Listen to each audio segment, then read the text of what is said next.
আজকে ইনশাল্লাহ তিন নিজের সংখ্যার যোগফল নিয়ে প্রোগ্রাম করব। খেয়াল করো, আমি তোমাদেরকে আগে কি এটার ধরো অ্যালগরিদম ফ্লোচার্ট আকারে বুঝিয়ে দিই।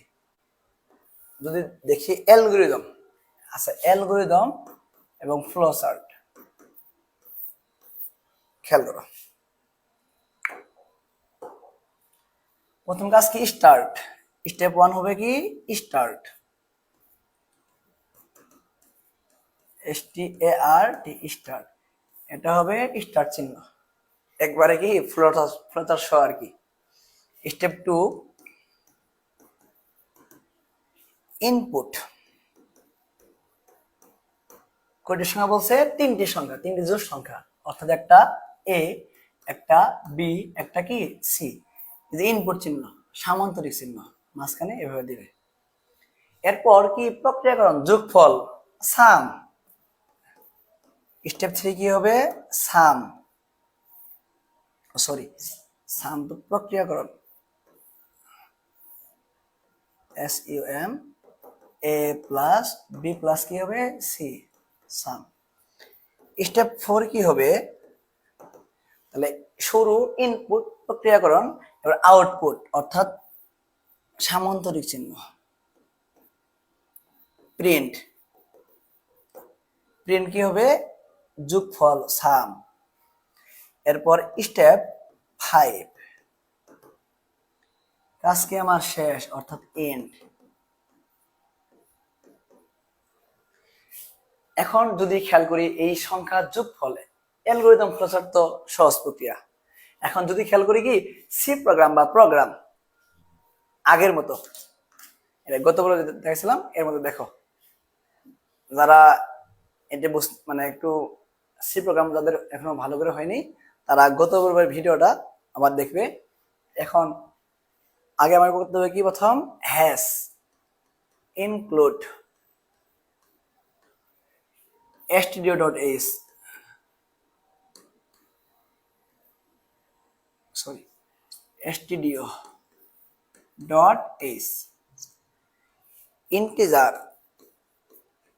মেইন প্যারেনথেসিস বা ফার্স্ট ব্র্যাকেট, কার্লি ব্রেসিস বা কি সেকেন্ড ব্র্যাকেট দিলাম। এরপর আজকে দেখো তিনটি জোড় সংখ্যা, জোড় সংখ্যা কখনো কি হয় না, ভগ্নাংশ হয় না বা দশমিক হয় না।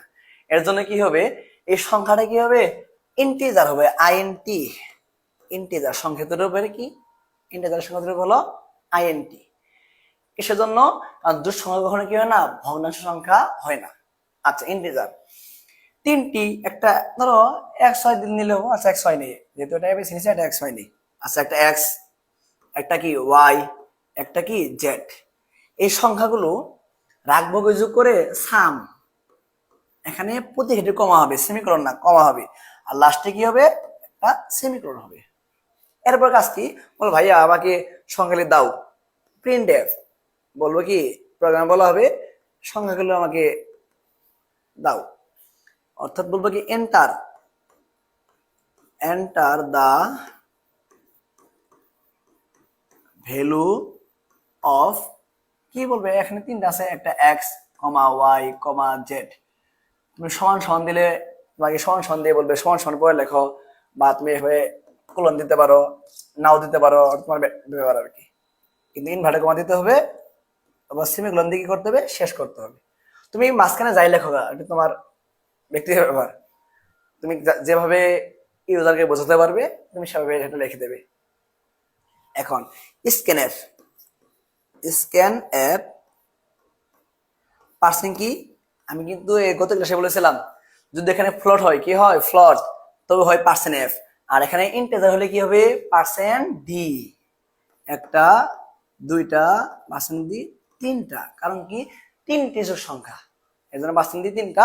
এরপর ইনভার্টেড কমা দিয়ে শেষ করতে হবে, নিচে একটা কি কমা দিতে হবে। এখন এন সাইনের পালা, এন সাইন একটা এক্স এ রাখবে, কমা এখানে কিন্তু ইনভার্টেড কমা মানে শুধু কমা হবে, একটা রাখবে কি ওয়াই এ, কমা একটা রাখবে কি জেড এ, দেওয়ার পর ব্র্যাকেট শেষ করে শেষে কি দিতে হবে, সেমিকোলন দিতে হবে।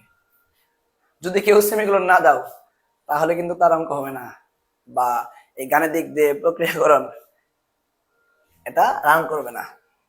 এরপর খেয়াল করো, এরপর আজকে আমার সাম যোগফল, সাম ইকুয়াল টু কি এ প্লাস সরি এখানে এক্স লিখেছি, X plus Y plus Z, semicolon শেষ। এরপর কাজ কি, আউটপুট প্রদর্শন অর্থাৎ প্রিন্ট এফ ইউ রেজাল্ট পার্সেন্ট ডি, আগের মধ্যে কি ছিল পার্সেন্ট এফ, আর এখানে যেহেতু এখানে কি ইন্টিজার আছে এই জন্য পার্সেন্ট কি হবে ডি। রেজাল্ট লেখার মধ্যে আছে, সামের মধ্যে আছে, রিটার্ন জিরো, কাজ শেষ। যদি কারো সমস্যা হয় তবে কমেন্ট করতে পারো বা আমাকে পার্সোনাল ভাবে জিজ্ঞেস করতে পারো, ইনশাল্লাহ আমি এটা সমাধান করে দেবো।